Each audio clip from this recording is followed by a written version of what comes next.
Hi, everybody. We are here. We'll get started in just a minute.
Hi, everybody. Welcome, and thanks for taking the time with us today. I'm looking forward to presenting the content and an engaging session with you all. My name is Jeremy Lyon. I'm with Uniphore. I'm a Director of Strategic AI Consulting, and I have the pleasure of working with clients and prospective clients, advising and guiding them along their AI transformation journeys for their companies. Just a little bit of housekeeping. On the right side of your screen, you'll see a question mark. If you have a question during the session that you'd like to ask, please feel free to write the question in there, and we will monitor the thread and answer as best we can in the session. So today we're going to be focused on marketing AI ROI, right? How do we get value from the AI investments that we are making? And to talk through this topic, we're going to focus on three key areas. The first is distilling down and clarifying what is AI hype and what is AI ROI, and what are the meaningful differences between those two. Then we'll walk through the majority of the presentation focused on how do we build a clear pathway to marketing AI that is methodical and comprehensive. We'll talk through how we look at this from readiness and maturity assessments, how we anchor and crystallize everything as far as priorities go around North Star objectives. And then we'll talk through how we recommend and advise clients to identify and prioritize North Star use cases, and then ultimately build a roadmap that can scale and align to that North Star always. And then we'll wrap up talking about how do we move from scattered pilots to orchestrated transformation across one domain in the business and multiple domains rather within the business. So a lot of stats out there. One that is really striking is that 95% of AI pilots fail. And you can probably think of a number of reasons, but a lot of time the pilots fail because there's no connection to business strategy or North Star objectives. So what you end up having are science projects and shiny object type experiments that don't align with business strategy, and so there's a lack of momentum. So let's dig in a little bit more into what each of these mean and the characteristics. So AI hype, right? You want to be in the AI circle, right? You want to be using AI, you want to be embedding AI, but the fear of missing out or the fear of lagging behind sometimes can impact the quality or the efficacy of the actual activity or the pilot. So AI hype looks like a few different things. There's redundant spending in the wrong areas, or duplicative spend. There is a lack of cohesive governance or compliance wrapped around the projects, right? These might be sort of shadow projects or side projects that are embedded within one function or a team within a function. And these can be high cost efforts with very little return, not just dollars and cents, but the resources that are required to move this from idea to even execution. So we look at this and we see AI hype as this, proliferation of scattered pilots, progress to a point, and that point is short-lived and lacks strategic alignment.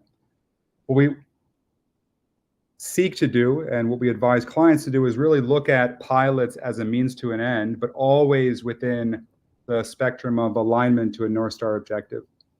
So we need to establish what are the realistic baselines and benchmarks for the organization's maturity, because everything is relative, and we have to make sure that the pilots that we're putting in place, the success metrics to which we are assessing performance and success of a pilot are relative to the organization's baseline state of maturity.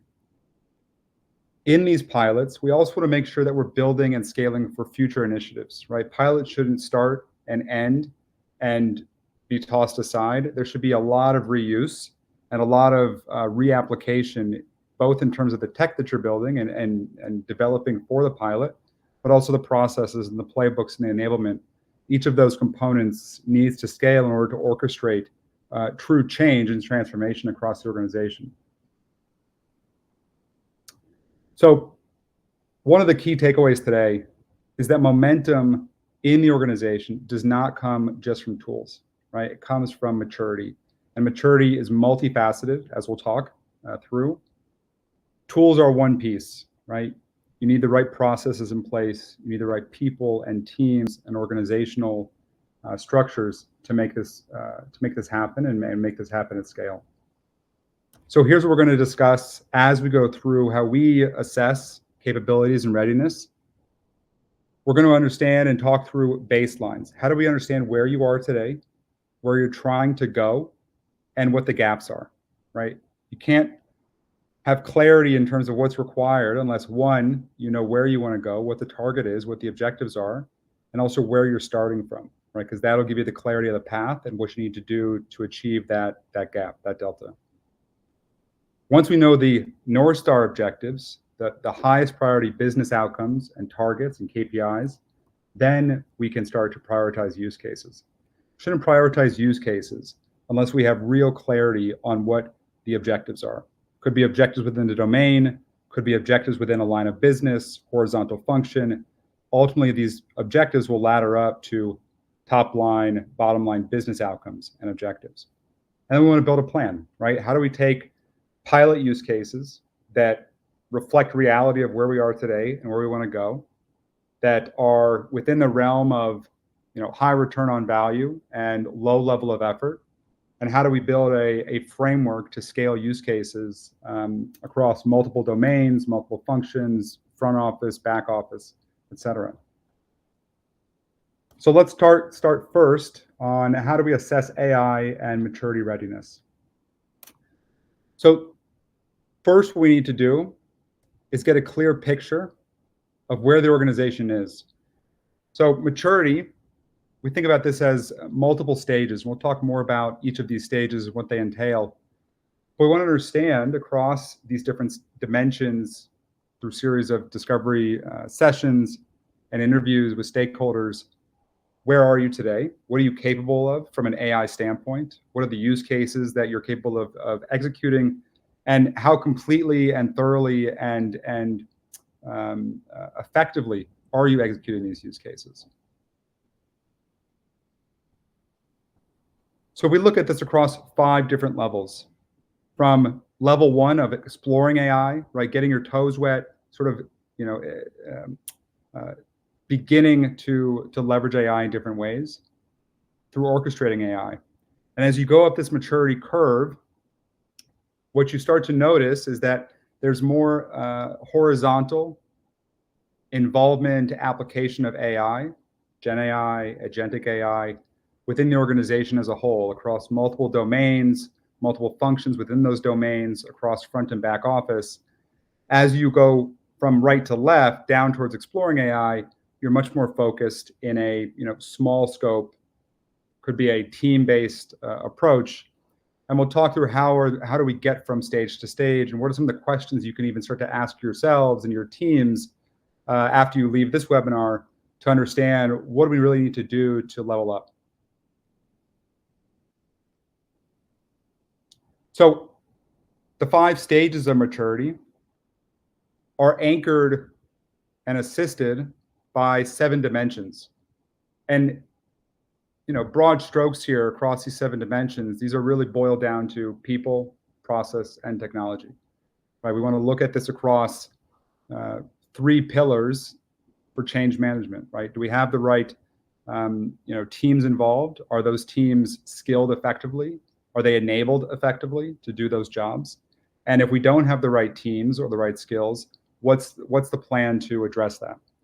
From a process standpoint, what are the current processes? How do we work together across teams? What's our organizational model? Are we centralized? Are we decentralized? Are we a hybrid model? Are we a federated model? What are the implications of each of those choices as it relates to our use cases and our objectives? And then from a technology standpoint, not just technology stacks and interoperability and composability and sovereignty, but also the ability to govern and manage risk and compliance, especially in an AI-first sort of arena, where it's not just about cybersecurity anymore, it's about AI security and traceability and governance and auditability. So here, let's take 4 examples of those 7. And in the middle here, on the top row, next to strategy and value alignment, it says AI must be anchored to measurable business outcomes. So if these are the barometers for what good needs to look like or what must be true, then on the right side you have these lists of questions that you can start to ask and answer and assess internally at your organizations to assess a baseline. So as a takeaway from this webinar, just to get a little bit ahead of ourselves, we'll build this out and you can use this as a framework and a toolkit that is actionable immediately. So once we've assessed baselines, maturity, readiness, where you are on that scale of 1 to 5, where you are in terms of ability to execute across those 7 dimensions, then there's a level of clarity there.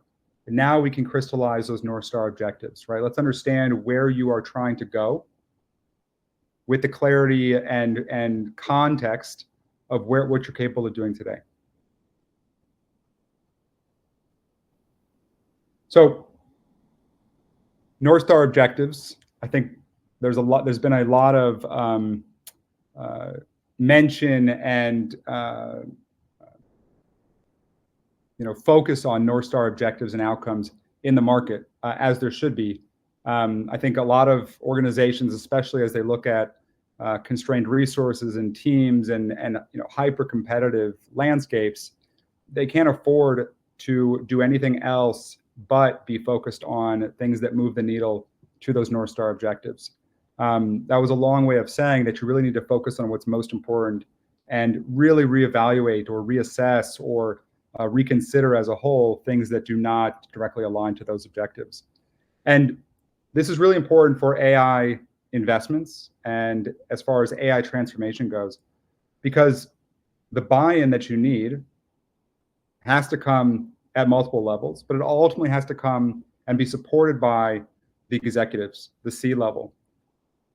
That team and those stakeholders need to know that what you're proposing or the use cases you're putting in place are not just transformational or provide incremental change at a team level or within your function, but that they can really optimize operations, that they can really help to accelerate revenue growth, reduce costs, or reduce risk in ways that can be adapted and ported into other applications of the business, right? This goes back to repeatability and reusability of these components.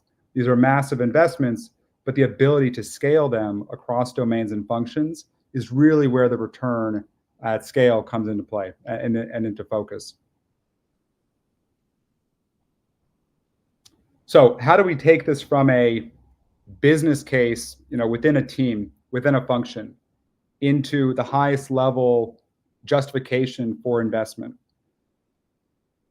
AI investments have to provide coverage across not just revenue growth and marketing ROI or cost per acquisition on the marketing side, but customer lifecycle KPIs, growth KPIs, and even brand KPIs. Each of these KPIs can be supported by specific functions and value streams, by specific AI agents, and by specific use cases. And so each of these KPI categories needs to be anchored to specific use cases, specific articulations of what those use cases will do, what we're capable of doing today, and in the future with new capabilities and new abilities, what can we do with that use case above and beyond what we're projecting today.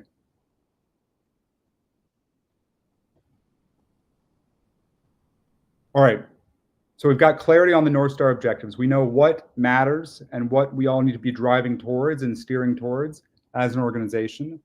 We also know clearly where we are today, what we're capable of doing across people, across process, across technology, as it relates to those 7 dimensions. Now we can start to hone a list of use cases, start to refine that list and prioritize that list, and do it methodically and objectively so that we can repeat this type of evaluation framework for other types of initiatives. So what we find really helpful and what we advise clients to do is to assemble the right group of stakeholders across business teams, across technical teams. There has to be buy-in across both sides, right? You can't have the business clamoring for AI investments and use cases without the technical teams awareness and sign off and alignment. And the business needs to see value or understand the potential value of any AI solution, even if the technologists and the technology teams are already sold on the idea. Those use cases should align across both teams, right? There should be benefit and application across the business and the technical sides. And in doing that, bringing those teams together, there's a sense of immediate collaboration. And if you can prioritize use cases that transcend business and technical functions, identify use cases within that can drive quick time to value with low level of efforts to implement, you're on your way to driving inertia and early momentum within the organization. And those are key drivers of sustained value creation for AI transformation, right? Without early momentum, without early inertia, it's very hard to push that rock over the hill and drive that flywheel effect. So many of you maybe probably assumed I was going to get to some sort of priority matrix or prioritization matrix. So here we are. So we want to look at use cases across 2 axes. One is the ability to scale and the projected business impact, and then the level of effort to implement. The most important use cases to get off the ground quickly and early through POCs or proofs of concept, proofs of value, or pilots are the ones in that lower left quadrant, the quick wins to establish credibility. Right? These are use cases that can provide incremental returns, either operational efficiencies or some level of some signal of cost reduction or risk reduction or revenue growth. But to demonstrate that and to prove out those capabilities and that ability shouldn't require a large lift, right? These should be able to be executed within weeks, within under 2 months for some of these use cases. Showing wins in this category of use cases and sort of evangelizing those wins within the organization, either to your own team or across multiple teams, those are really good strategies to generate additional support and momentum for AI within the organization. Once you have those quick wins established, look at the other sort of quick accelerators to sustain that momentum. Right? If you had very plug and play, for lack of a better phrase, use cases that get you started, what is the next set of use cases that you can very quickly launch that might extend that value that you've already created or realized, might add additional value with the same or similar level of effort. Now, on the top right, longer term strategic bets. These are big swings that can generate tremendous value, but they're going to require a lot of effort to implement.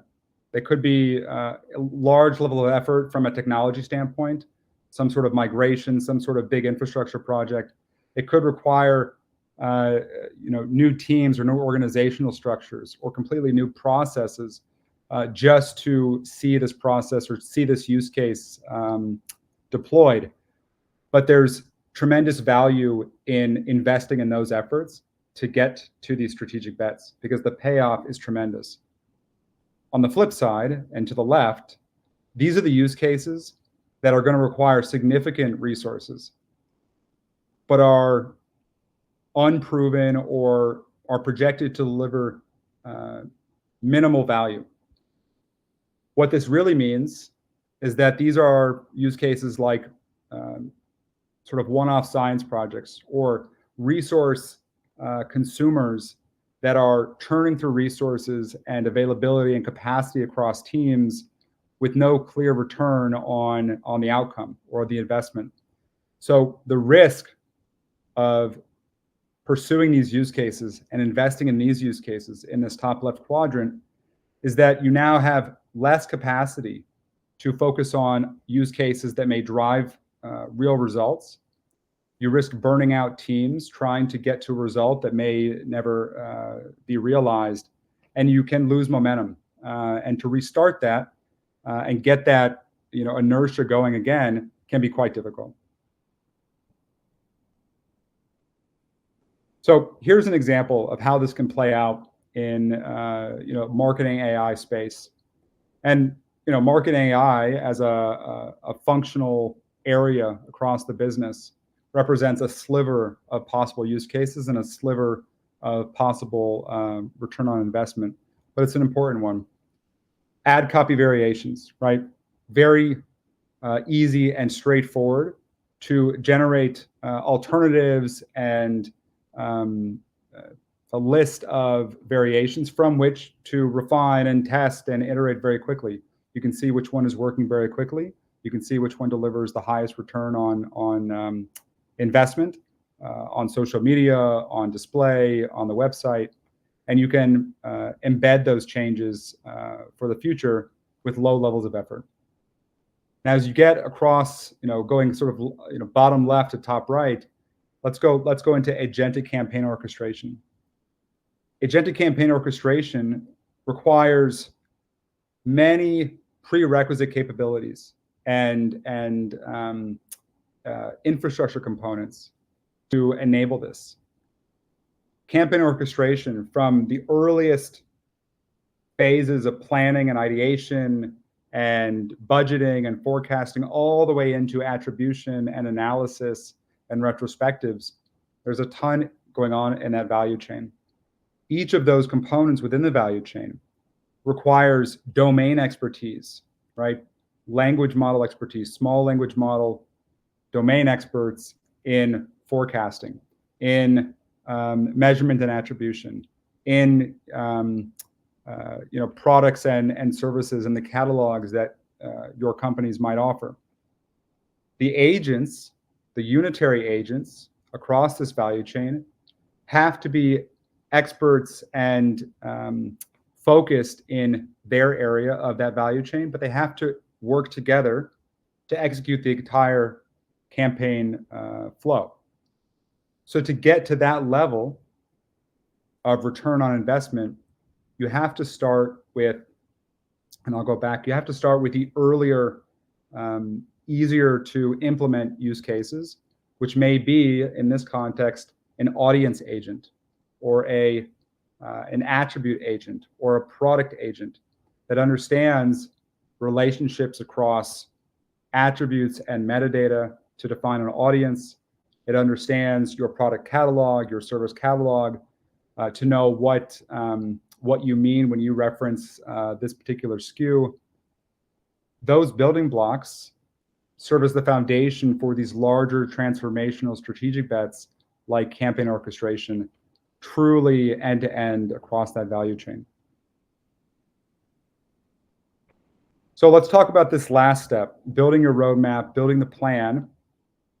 You've got the analysis of current state and the gaps to fill to achieve your North Star objectives and outcomes. You prioritize use cases across a matrix that reflects reality and where you are today, but also recognizes what are those big rocks that you want to accomplish as an organization over the long term to really turn the needle on the return on investment you're expecting. So what we want to look at is charting use case roadmaps that build on initial value creation within a domain, that amplify value creation in other domains, but also look across those 7 dimensions within that AI maturity framework and say, if this is where we are today as an organization, or this is where you are as an organization today, what are the steps we can take? What kind of guidance or consulting or advisory can provide to help you move up the ladder respective to each dimension, right? Because it's going to take advancement and transformation across each of those dimensions to move up the ladder methodically and sustain that level of maturity. As you build out these roadmaps, we have to internalize and reflect outwardly in those deliverables the priorities of the different stakeholders in the organization, right? Marketing leaders are going to have a set of priorities and a set of KPIs and metrics to which they're going to be held. CEOs look at things not just within marketing, but across back office, other front office functions, and they have a set of priorities. Some of those priorities are tethered to shareholder expectations. CIOs and CDOs have another set of priorities. Making sure that we are aligning the roadmap and the use cases and the structure to advance. Each of these has to be aligned to the priorities and KPIs and even pressures that each of these stakeholders faces. One, so that we can demonstrate value that's meaningful across the enterprise and across these organizational bodies, but also so that there continues to be buy-in and momentum and support across the organization. Right? If you're not supporting, if your roadmap and your plan for AI transformation is at odds or conflicts with the what the CEO is presenting to the board, or the CEO or the marketing leadership is presenting in QBRs, then we have to go back to the drawing board and reassess, right? And again, these types of this type of work slows momentum, creates friction in the organization.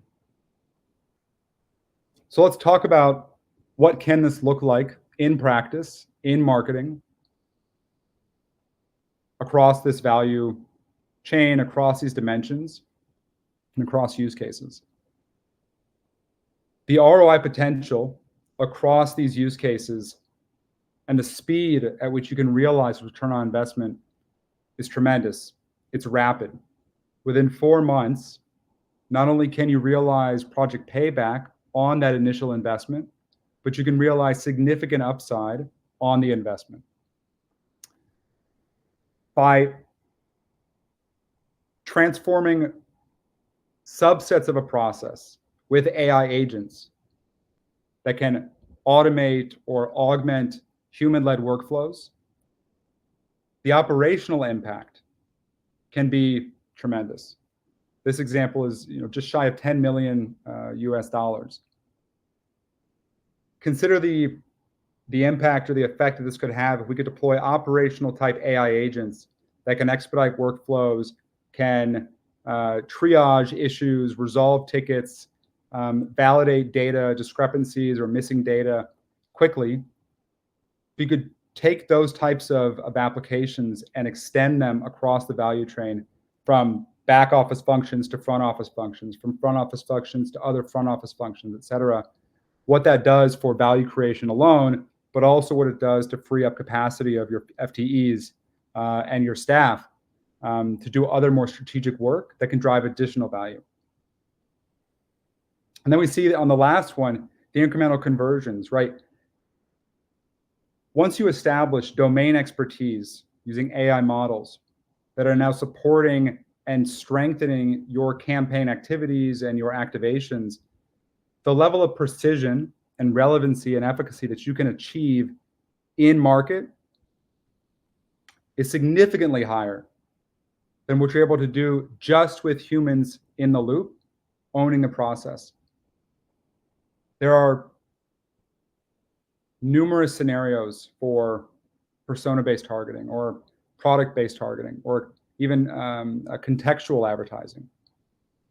For a human, even a senior marketer, to know every single possibility, every intricacy, every permutation or combination of attributes or cohorts, and then to be asked to say, what are the potential implications or outcomes or optimizations to be had across each of these cohorts, would take a large effort, right? You have to block weeks of a calendar just to get to that level of analysis. AI agents can help you to see around blind spots. They can help you to identify new opportunities given the same data you and I are both looking at. And they can help you to optimize your campaign strategies so that one, you're containing costs, preserving margin, but you're also able to improve conversions more effectively, more efficiently, right? That the resources, that the dollars you have earmarked for projects go further and can deliver more results. So at Uniphore, Marketing AI is our customer data platform and series of marketing AI agents, which serve to support marketers across the end-to-end campaign lifecycle. We do this across data. We do this across the knowledge and the semantic understanding of all of that data. We do this across models, and we do this with agents.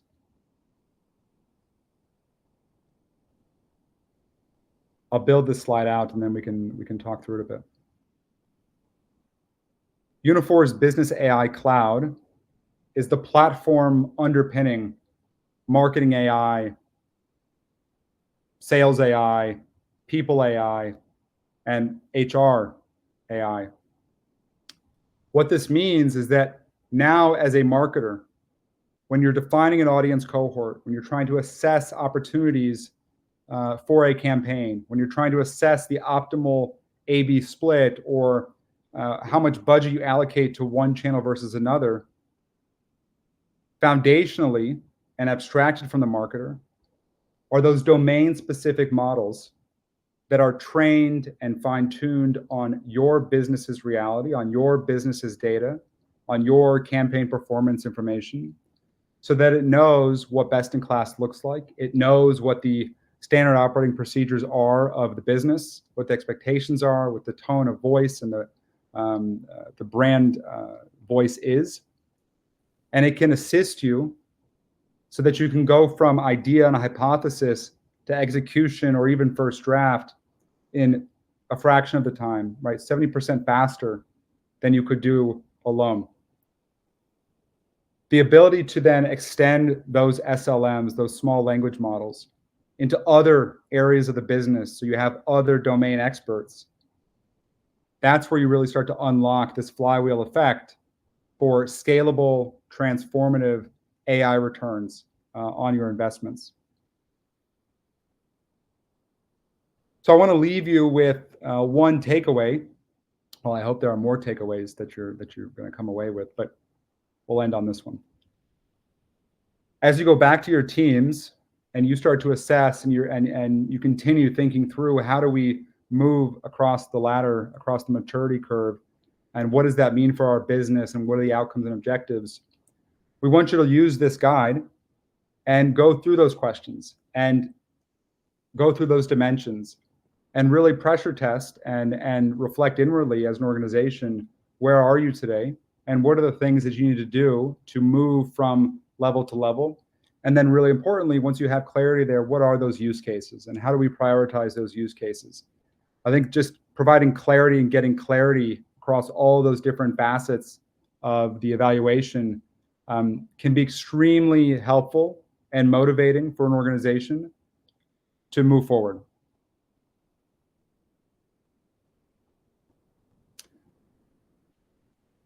So I want to pause there before we wrap up. If there are any questions, I'm happy to address them.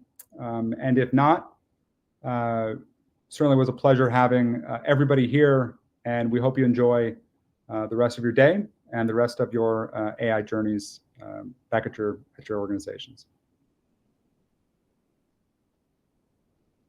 Thanks, everybody. Take care.